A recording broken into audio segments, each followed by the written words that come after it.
በአውሮፓ ስኮትላንድ ግዛት ውስጥም ባለ አንድ ጫካ ውስጥ እዚህ በምስሉ ላይ የምታያቸው ሶስት ሰዎች በድንገት ተከስተው የኛ ሀገር ግዛት ነው ብለው አካባቢን ተቆጣጥረው ይቀመጣሉ። እንዴት ወደዚያ እንደመጡ አይታወቅም። ከሶስቱ አንደኛዋ ሴትም ስትናገር ከተፈጥሮ በላይ በሆነ ኃይል ከአሜሪካ ቴክሳስ ተጉዛ እንደመጣች ትናገራለች። ሶስት ሆነውና የዚችን ወጣት ሴት ልጅ ጨምሮ ሌሎችም ህፃናትን አስከትለው በጫካ ውስጥ የተገኙት ራሳቸውን ንጉስ፣ ንግስትና የንግስቲቱ ረዳት ነኝ ከምትል ከዚች የአንድ ዓመት ልጅ ጋር ነው በጫካ ውስጥም ድንኳን ተክለው ሲኖሩ የተገኙት። ወደዚህ ኩባላ በተባለ መንግስት አምላክ ተልከው እንደመጡ ይናገራሉ። እርሱም የዚህ መንግስት ንጉስ እንደሆነ፣ ሚስቱ ደግሞ ንግስት እንደሆነች፣ ሶስተኛዋ ሴት ደግሞ ረዳታቸው እንደሆነች ይናገራሉ። ወደዚህ የመጡበት ምክንያቱም ኩባላ የተባለ አምላክ ልኳቸው የጠፋው የዕብራዊ ነገድ እንደሆነ መጽሐፍ ቅዱስ ካለው ከንጉስ ዳዊት ዘር የመጣ መሲህ እንደሆነ ይናገራል። ለምን ወደዚህ እንደመጡም ሲናገሩ ደግሞ የመጣ ነው ከ400 ዓመት በፊት የኛ ወደ ሆነው ወደ ግዛታችን የመጣ ነው። በስኮትላንድ መንግስት የሚተዳደር የግለሰብ ይዞታ የሆነው ባጫጭር ዛፎች በተሸፈነው ጫካ ውስጥ ጊዜያዊ ድንኳን ተክለው የኛ ጥንት የአባቶቻችን መሬት ነው። በግድ ነው ከዚህ ግዛታችን አባቶቻችን ዲፖርት ተደርገው የተወሰዱት።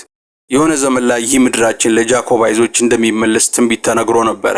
ያ ትንቢት የሚፈጸምበት ጊዜ ስለደረሰ ነው ትንቢቱን ለመፈጸም ወደዚህ የመጣ ነው። አሁን ትንቢቱ ተፈጽሟል። ይህ ከ400 ዓመት በፊት የአባቶቻችን መንግስት የኩባላ አምላክ ግዛትም ወደ ሆነው መተናል።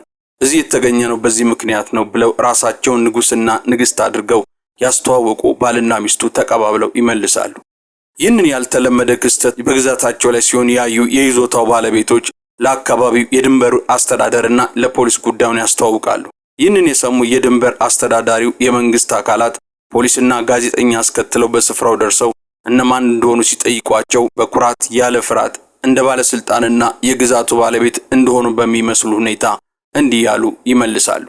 ጠያቂውም ሲጠይቀው በምክንያት ነው እዚህ የተገኘው ጌታው ብለው ንጉስ ነኝ የሚለውን ሰው ሲጠይቀው ንጉስ ነኝ የሚለው ሰው የአባቶቻችን መሬት የነበረውን ይህ መሬት የኛ ነው ለማለት ነው እዚህ የመጣሁት። ትንቢቱ መፈጸም አለበት። እኔ የኩባላ ንጉስ ነኝ። ለጠፋው ለጥንት አባቶቻችን ለጠፋው መሬታችን በድጋሚ የኛ ግዛት ነው ለማለት ነው ወደዚህ የመጣሁት አለ። The prophecy must be fulfilled. The reclaim of the land which belongs to our forefathers. I am the king of Kubala, and I have come to reclaim my heritage, the lost tribe and the lost land for my ancestors. አሁንም ጠያቂው ሲጠይቀው አሁን ያንተ ባልሆነ መሬት ላይ ነው ያለው። ይህ መሬት የስኮትላንድ ድንበር ካውንስል ነው። ከዚህ እንድትወጡ ይፈልጋሉ ብሎ ጠየቀው። ንጉስ ነኝ የሚለውም ሰው መሬቱ የሰማይና ምድር ፈጣሪ ነው። መሬቱ ለማንም አይደለም። ከኩባላ መንግስት መሬት ቁራሽም ለማንም አይሆንም። ይህ የኩባላ መንግስት መሬት ነው። እዚህ ለመኖር ነው የመጣ ነው ብሎ መለሰ። ጠያቂው ንጉስ ነኝ የሚለውን ሰው ለጊዜው ተወት አድርጎ ወደ ሚስቱ ጥያቄውን አዞረና ማዳም ስለዚህ ነገር ምን ትያለሽ? ካውንስሉ እንዲህ አይቀጥሉም ብሏል። ይህ በቋሚነት የምትቆዩበት ቦታ ስላልሆነ መሬታቸውን መልቀቅ አለባችሁ። ለዚህኛው አባባል መልስሽ ምንድነው ብሎ ይጠይቃታል። እኛ ይህንን መሬት የሰጠንን የፈጣሪን ህግ ብቻ ነው የምንከተለው። ይህ ምድር የኛ ምድር ነው። ከ400 ዓመት በፊት ከዚህ ምድር ከመወሰዳችን በፊት ይህ መሬት የጥቁር ህዝቦች የጃኮባይዞች መሬት ነው። እዚህ የመጣ ነው የኛ ምድር እንደሆነ በድጋሚ ለማወጅ ነው። ይህኛ ምድር ነው። ይህንን ምድር ለቀን እንድንሄድ ሊነግረን የሚችል ማንም ሰው የለም። ምክንያቱም ይህ የጥንት አባቶቻችን መሬት ነውና እኛ እውነተኞቹ ጃኮባይዞች ነን። እኛ የደጋ ነዋሪዎች ነን ብላ ትመልሳለች። ጠያቂውም ዞር ብሎ ንጉስ ነኝ የሚለውን ሰው መልሶ ሲጠይቀው ህጉ ይህንን ቦታ መልቀቅ አለባችሁ ነው የሚለው ብሎ ሲጠይቀው ንጉስ ነኝ የሚለው ሰው ፈጣሪም ብቻ ነው የምንሰማው። ከሰማይና ከምድር ፈጣሪ የሚበልጥ በምድር ላይ ማንም ሰው ህግ ሊያወጣልን አይችልም። የእርሱ ህግ ብቻ ነው መመሪያችን። በእርሱ እንሰራበታለን ብሎ ይመልስለታል። ጠያቂውም በድጋሚ ሲጠይቀው ወደፊት እዚህ በጉልበት እንኖራለን እንቀጥላለን ብለህ ነው እዚህ ለመቆየት እቅድ ያወጣው? አትለቅም? ነገሩ ጥሩ ነው ብሎ ይጠይቀዋል። ንጉስ ነኝ የሚለው ሰው አሁንም ሲመልስ ዘሮቻችን ገና ይመጣሉ። የተቀሩት ሌሎች ህዝቦቻችን ይመጣሉ። ከአራቱም የምድር ማዕዘን ይመጣሉ። ከትሬንደድ፣ ከቶባጎ፣ ከጃማይካ፣ ከሱሪና ወደ ገዛ ምድራችን ወደዚህ ይመጣሉ። ይህ መሬት የዚህ ህዝብ መሬት ነው። ይህ ምድር የአዶማይቶች አይደለም፣ የጥቁሮች ህዝብ ምድር ነው። ህዝቡ ወደ ቤታቸው ተመልሰው ይመጣሉ ብሎ ይመልሳል። ጠያቂውም ሰው ንጉስ ነኝ የሚለውን ሰው ለጊዜው ይተውና የነሱ ረዳት ነኝ ወደምትለው ወጣት ሴት ሄዶ ጥያቄ ጠይቃታል። ራስሽን የዚህ ካምፕ የቤት ሰራተኛ አድርገሽ ነው የምትቆጥሪው? ያ ምን ማለት ነው? ምንድነው ያንቺ ድርሻ? ለምንድነው እዚህ ያለሽው ብሎ ሲጠይቃት የነሱ ረዳት ነኝ የምትለው ወጣት ሴት መልስ የኔ ስራ የቤቱን ስራ ሁሉ መስራት ነው። በግልጽ ለመናገር ሁሉም ቦታ ስንሆን የቤቱን ስራ ሁሉ በየቀኑ መሰራት የሚገባውን ተለመደው ስራ ካልተሰራ፣ ድንኳኑ በሚገባ ካልጸዳ፣ አካባቢው በሚገባ ካልጸዳ፣ ሁሉም ነገር መሆን በሚገባበት ቦታ ካልሆነ ኃላፊነቱን ወስደው እኔ ነኝ። በመንግስቱ ውስጥ ሁሉንም ነገር እንደሚገባ ካልተስተካከለ፣ ካልጸዳ፣ ሁሉም ነገር ንግስቲቱ እንደምትፈልገው ካልሆነ እኔ ነኝ ቤት ሰራተኞችን ሁሉ የማሰለጥነውና ኃላፊነቱን የምወስደው ብላ ትመልሳለች። ጠያቂውም እንዲሰሪ የሚያስገድድሽ ነገር ከጀርባ የለም? ምንም አይነትም የራስሽ ነጻ ፈቃድ የለሽም ማለት ነው ብሎ ይጠይቃታል። የቤት ሰራተኛዋም 100% በትክክል ይህ ጥሬ ነው፣ ይህን እንዳደርግ የተፈጠርኩበት ዓላማ ነው፣ ስለዚህ መልሴ አዎ ነው ብላ መለሰችለት። የአካባቢው የመንግስት ባለስልጣን ጋዜጠኞች ጉዳያቸውን ከሰሙ በኋላና የሚፈልጉትን መረጃ ከሰበሰቡ በኋላ ጉዳዩን የበለጠ ለማጣራት ለጊዜው ጥሏቸው ይሄዳሉ። ይህም ዜና በዩቲዩብ በሶሻል ሚዲያ ይለቀቃል። ምስላቸውና አጭር ቃለ መልሳቸው ይዘው የወጣው ዜና ለዓለም ሕዝብ ተጋራ። ፖሊስም ዜናው ከወጣ በኋላ እነማን እንደሆኑ ከየት እንደመጡ የማጣራት ስራ ሲሰራ ይቆያል። ከዚያም ያልተገመተ የሚያስገርም ማንነታቸውን የሚዘረዝር የተለያዩ መረጃዎች ከየአካባቢው መጉረፍ ይጀምራሉ። የኩባላ አምላክ መንግስት ነኝ የሚለው ሰው በዜግነቱ እንግሊዛዊ እንደሆነ፣ በእንግሊዝ ውስጥ የሚኖር እንደነበረ፣ የተለያዩ የንግድ ስራ ውስጥም ሲሰራ የቆየ ሰው እንደነበረ፣ በኋላም ስራው ኪሳራ ገጥሞት እስኪዘጋ ድረስ አሮጌ ቤቶችን በመግዛትና መልሶ አድሶ በመሸጥ የሥራ ፈጣሪ ሚሊዮነር እንደነበረ፣ ብላክ ብሪቲሽ የመዝናኛ ተቋም ዳይሬክተር እንደነበረ፣ ደግሞም የኦፔራ ዘፋኝ እንደነበረ፣ ሌሎችም ብዙ ካምፓኒዎች በኢንግላንድ በስሙ ተመዝግበው እንደተገኘ፣ ነገር ግን በስራው መክሰር ምክንያትና ከህግ ጉዳይ ጋር በተያያዘ ችግር ሁሉም ካምፓኒዎች እንደተዘጉበት በዚህ ሰው ላይ መረጃ ሲያገኙበት ከዚምባብዌ የሆነችው የሰባት ልጆች እናት የሆነችው ራሷን ንግስት ናዲ ብላ የምትጠራው ሚስቱ ደግሞ ባሌ ከምትለው ከዚህ ሰው ጋር በአጋርነት ስራ እንደነበረ፣ ባልና ሚስቱ በኋላ ላይ ክሱ ውድቅ ቢሆንም በአንድ ወቅት ልጆች ላይም የጭካኔ ቅጣት በማድረግ ቻይልድ ክሩሊቲ በሚልም ህግም ተከሰው እንደነበረ ስለ እነርሱ መረጃ ያገኛሉ።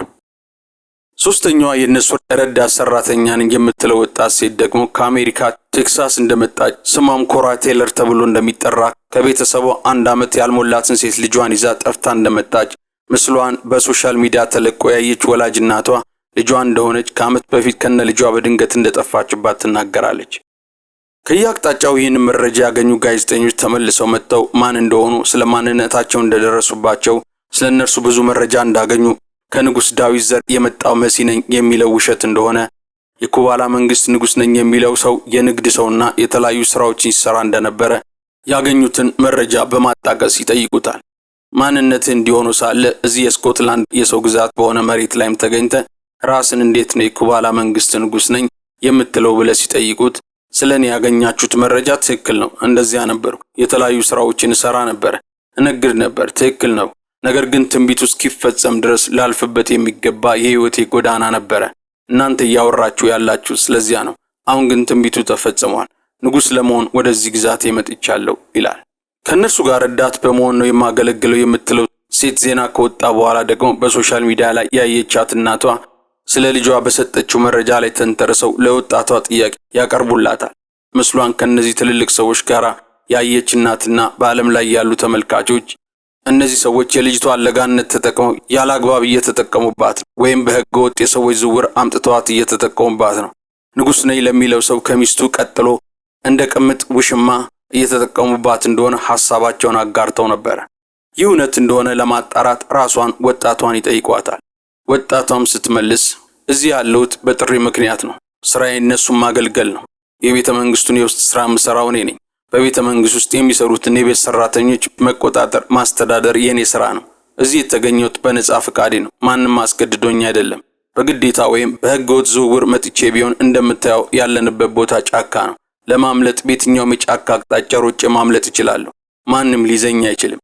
እዚህ የመጣሁት በፈቃዴ ነው ብላ ከመለሰች በኋላ ጠያቂውም አሜሪካ ያለችው እናቷ የቀሩትን ቤተሰቦቿ በአሁኑ ሰዓት ስለ እርሷም እያሰቡ እየተጨነቁላት እንደሆነ ወደ አሜሪካ ቴክሳስ እንድትመለሽ ይፈልጋሉ ብሎ ሲጠይቃት ደግሞ ወጣቷ እንዲህ ብላ መልሳለች።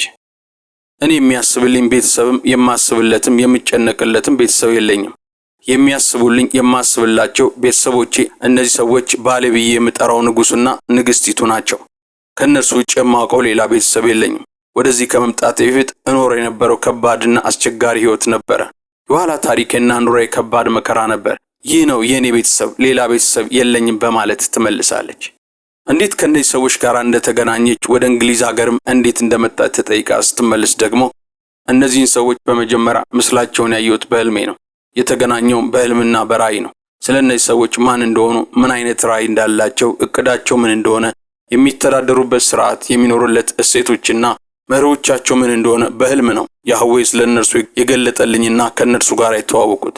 በኋላም ንጉሥ ነኝ የሚለውን ሰው ማንነቱንና ስሙን መልኩን ገልጦ እንደተዋወቁ ትናገራለች። እንዴት ወደ ዩኬ እንደገባች ለተጠየቁት ጥያቄ ስትመልስ ደግሞ ወደ ዩኬ የመጣሁት በዲቫይን ኢንካውንተር ነው። ከተፈጥሮ በላይ በሆነ መንገድ ተጉዤ ነው የመጣሁት። በዚህ መንገድ በሰላም ምንም አይነት ጉዳት ሳይደርስብኝ እዚህ ተገኝቻለሁ። ዋናው የመጣሁበት መንገድ ሳይሆን በሰላም መምጣቴ ነው ብላ መልሳለች። እነርሱ እንደዚህ ይበሉ እንጂ እነዚህ ያህዌን እየጠቀሱ የጠፋው የዕብራዊ ነገድ ነኝ፣ ደግሞም ከዳዊት ዘር የመጣው መሲህ ነኝ፣ ደግሞም ኩባላ ብለው ከሚጠሩት አምላክ መንግስት ነው የተላክነው የሚሉት ሰዎች ዓላማቸው በመጨረሻ በሕግና በፖሊስ እርምጃ ከሽፎባቸው በቁጥጥር ስር ውለዋል። ይሁን እንጂ ይህ ነገር በዚህ ሁኔታ ባይከሽፍባቸው መጨረሻው ምን ይሆን ነበር? ይህ ነገር የእውነት ሐሰተኛ እምነት እንቅስቃሴ ወይስ ደግሞ ተራ ማጭበርበር? በሐሳብ መስጫው ላይ እንድትጽፉልን አስተያየቱን ለእናንተ እየተውን ለዛሬ ያዘጋጀነውን እዚህ ላይ እናበቃለን።